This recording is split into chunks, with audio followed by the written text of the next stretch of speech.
Jonah, you put up something on your story, and you had you and your son were on like. Oh, the scooter. Okay, scooter. I was gonna say like bikes or whatever. I was gonna say, I was thinking, what else could do that? I was gonna say bikes, but then I was thinking, is he allowed on the bike or? I didn't want to mess. What, the electric scooters? Yeah. So I see you like that, and the dog was running in the background, and I was just like, oh, this is what life really is, man. This is man.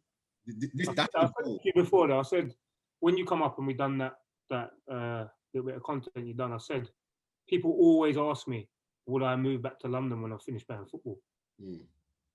And I always just say no, and they're so surprised. And I was like, I grew up in London, in the city where, you know, it was just estates. Going out, you go to your local park, you had nothing like what I've got here now. Like I said to you before, I'm privileged to live where I live now, for my kids to be brought up in a different way where we can go long walks in the Peak District, walk up the mountains. I've got a dog now. We go. Don't make me jealous, bro. Don't make me jealous, bro. I'm telling you, man. That's the ambition as well. And you know what it is, like Brad has just said there.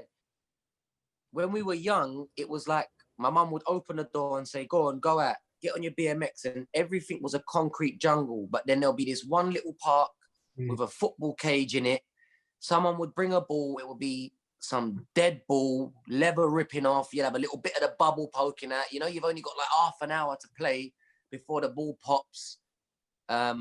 Walking through certain estates and getting a bit shook. Certain man might put their arm around you. What you saying, big man, my battery's died. Can I call my mum on your phone? And we had all these experiences when we were young. I'm so proud and so happy that I survived the streets of London. Like, bro, I'm talking about Homerton and stuff like that. I'm talking about Square. Luckily, I had cousins and brothers and family members that knew people, and them man knew who I was with, and rare. Like, we were lucky, but still, it was dangerous in them days.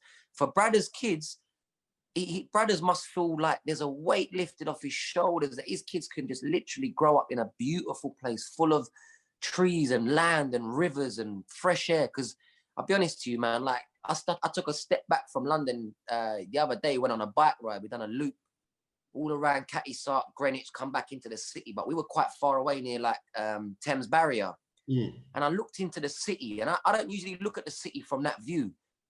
And I just looked at it and thought to myself, raw, like, what is that there? Do you get what I'm saying? Like, it looks fake. All these high-rise buildings, you're blocking human beings from seeing the natural sunlight. You got all that pollution building up in and amongst them buildings. I saw a mist over London. Even Dave says it in his lyrics, man, London's cursed. London is cursed. Come from when these men are putting up all these mad restrictions and they're extending the congestion charge. I'm thinking to myself, what going for this city? It's like total recall. So when Brothers is getting asked the question, are you moving back to London? Why would he do that? When man's in heaven. I'm moving to them ends soon. Brothers is pissed because them rooms that he don't use, I'm moving into them rooms, cuz. Trust me. Yeah, no, I've got my pillow on my blow-up bed ready for his blood clot. I'm there. You don't need a blow-up bed. He's already got plenty. He's got some sick 4-poster bed and that with fur on it and everything. Yeah, I see. Windows on the ceiling. Windows on the ceiling. Mirrors. Skylight and that. Yeah. He's got everything in that ass. But I'm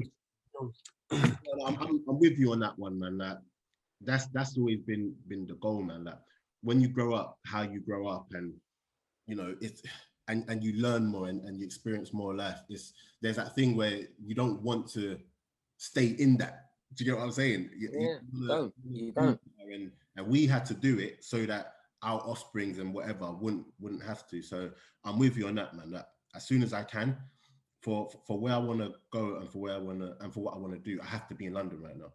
But the goal and the same with me, broski. Like I'll be honest to you, even to the extent of friends and family, like I'm doing everything I can, bro, like within my power. I know it's something I shouldn't take onto myself as in a stress and whatnot, but within my family, I feel like I'm the last one I've got the golden ticket, like Willy Wonka, basically. I opened the chocolate bar, my brother done it, my mum done it, my dad done it.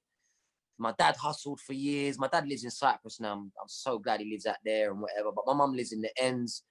My brother lives in the ends, and it's like I'm the one with the golden ticket now. So my ambition, I feel like I take on all the stress to now do what I can within my power to get all of my loved ones at the ends, because I know they don't want to be here. Because listen, you see it, like London is mash up. You get me? It's hard to live in London. Obviously, we're lucky we got who we got wrapped around us and that, but it's still dangerous. You get me? Every day something new's happening. So it's not easy, but I understand what you mean. We got to be here for work purposes. But again, you see what happened with this. You see the system. That's what it does to us, bro. That's what it does. It somehow it will hold you.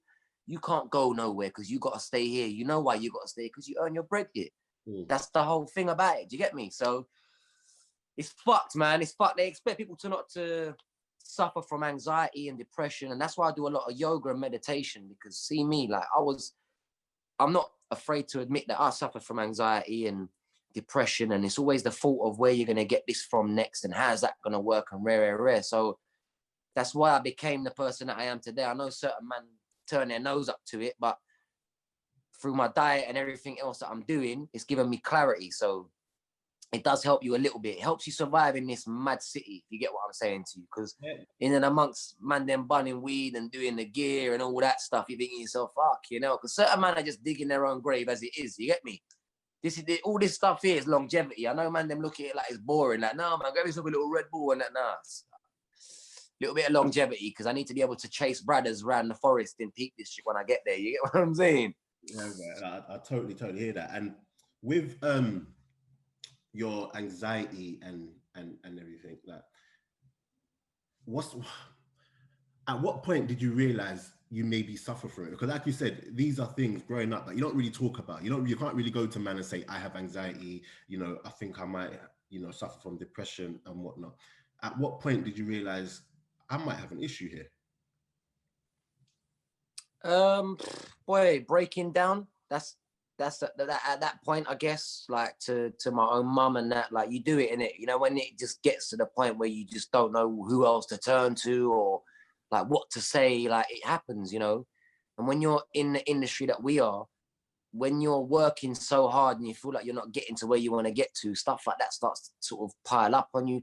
It's a sad reality, really, because everything that is in this world now everything's pressure, from paying your bills, from trying to do well in your career, from trying to, apparently it was the thing to impress your friends and do well because blah, blah, blah. Like so many pressures, it just sort of takes its toll. And also, you know, becoming ill. Like I was falling ill and stuff like that. My immune system was extremely low. I always used to think it was just something internal, but it's not. You know, when you start to research, again, they hide those sort of things from you too. You need to type your conditions in, I call them conditions, but type in any way you're feeling and type in the spiritual meaning, not just medical. Because obviously, you know what it's like.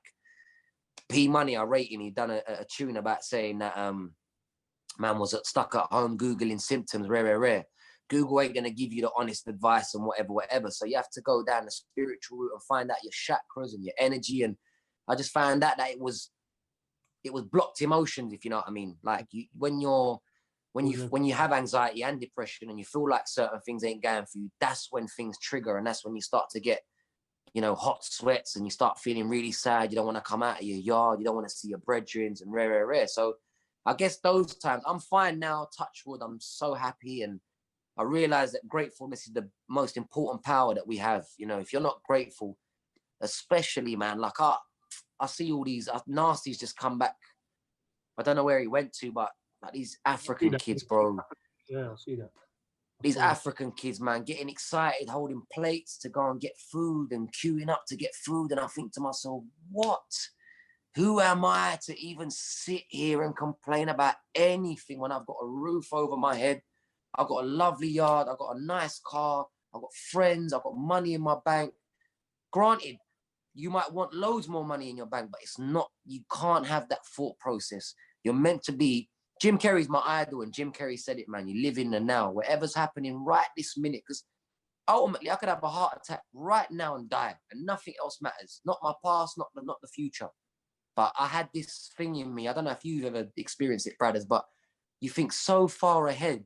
You think, nah, man, is this going to work out? And am I going to get this? And it it kills you. It literally is killing you. You get me? Because you're worried about your future. And then you look back in your past and think about things that you might have done as a mistake, or people you might have let down, and rare, your past haunts you. Then your future comes in, and you think you're not enjoying now. Like, this is all that matters now is me talking to you two, because there's no one else here. My mum's not here. No one else. It's us three having a chat. So if something happens right now, nothing else will matter to me or to you guys. So that's why we have to live in the now. So I changed up my mentality. I changed up the way I think. I do have days where I dive in a little bit, but we're human. We're only human. We've got emotions. So there are days where I sit there and think like, rah, that didn't go right for man, or that contract that I thought I might get for something. And, you know, I don't look too deep into the industry now, because I know a lot more things about the industry. So I'm not too fussed about being that guy that goes and blows and, you know, being this famous brother. I don't really, you know, all these awards don't gas me, because I'm so different now. So I'm just glad I found that inner peace, if you know what I mean. You know, it was difficult, very hard for a few years. And also, you know, social media, like people having the ability to comment on you and say stuff about you and have opinions about you when they don't know who you are, really. That's another thing. Do you get me? That's another thing, another tough thing to deal with. But we have to do it, man. It's our profession. Got to be strong. Survived in London for 34 years. Man, never got, you know, juked up or not. I never got robbed. Someone jacked my PH388 Ericsson back in the day in my sports hall, but I let my man play. You get me? He could get away with that still. But yeah, good to go, man. Good to go. In a good place at the moment. So it's good that you touched on that, because I'm learning about that now, about living in the now. I'm reading the book. Have you read the book, The Power of Now? No, I haven't. You know, I haven't. It's all about that as well. About, like you said, you can't change nothing but the now. Just live in the now. It's a good book to read. Power of Now. Yeah, I'll definitely have a look at that. Definitely.